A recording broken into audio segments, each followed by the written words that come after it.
Is there a way of interacting with this information? Is there a choice?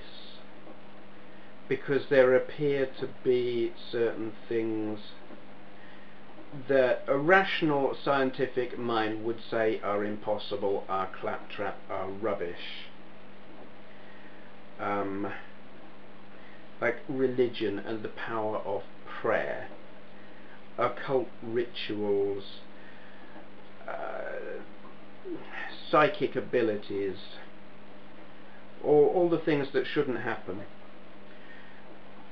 Can these be explained through this theory of mine? And I think they can. This really is where, I mean, so far everything I've said has been a little bit matrixy and stuff, and I suppose what I'm going to talk about now actually is still kind of matrixy, which pisses me off. So everything is information, and every possible choice exists. Everything basically is connected. Everything is one big mass of information. We are just experiencing our own little discrete part of it through what I guess is our mind. So can we experience other bits of it? Can we jump the rails, if you like, and access other bits of information other than the bits that we're supposed to, or would expect that we can? Because is there a supposed to, or is it just that we are limited by our own belief?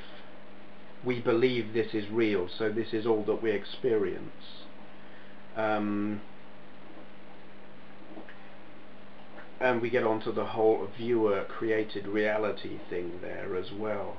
This is going to get very convoluted.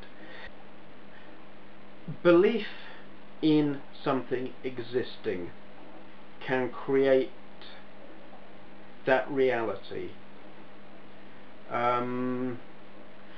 Like quantum physics, any scientific person will probably tear a shred off me for even suggesting this, because I know all this pseudoscience thing is very uncool.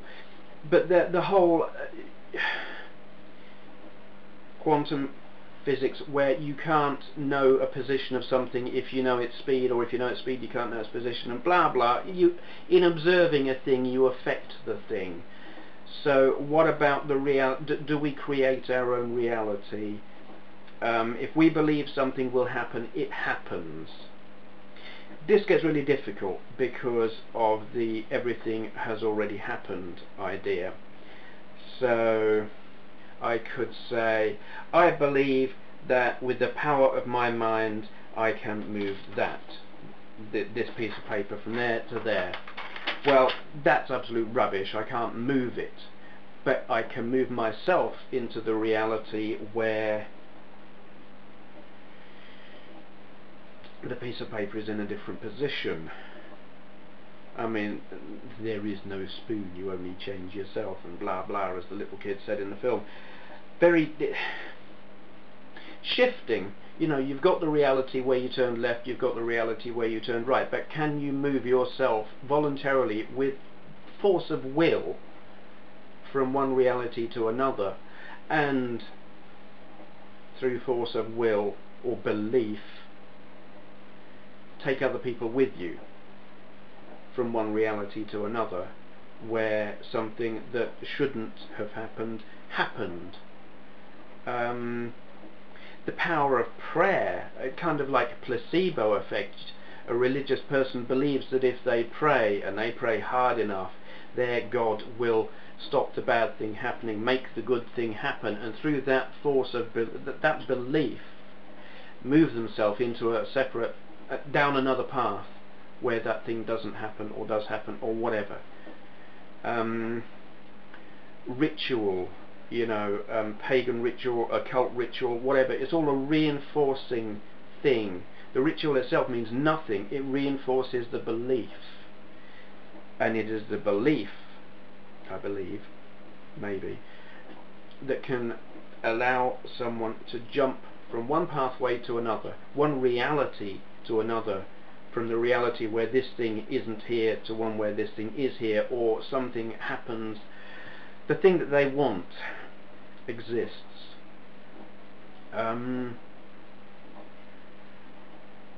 Yeah, at the risk of upsetting people, Jesus Christ turning water from water into wine, just through pure belief, took everyone with him in that room from the reality where the urns held water into the reality where the urns held wine. I don't know how clear I'm making myself. It's not about changing the reality. It's not about turning water into wine. It's about moving from one reality where something is one thing to another reality where it is another. Those realities already exist. They're there. Water in urns, wine in urns, both exist. But moving from one to the other through force of belief. If all it is information, why not just, I don't know, skip tracks on the record or something, read that different data block on the floppy disk, something. I don't know how it's all stored, but yes, access a different chunk of data somehow, go and exist in a different reality. Just, I'm getting frustrated at myself because I know what I mean, and it is really hard for me to coherently explain, and I've probably even run out of storage on here now, so I'm going to stop, and we'll carry on shortly.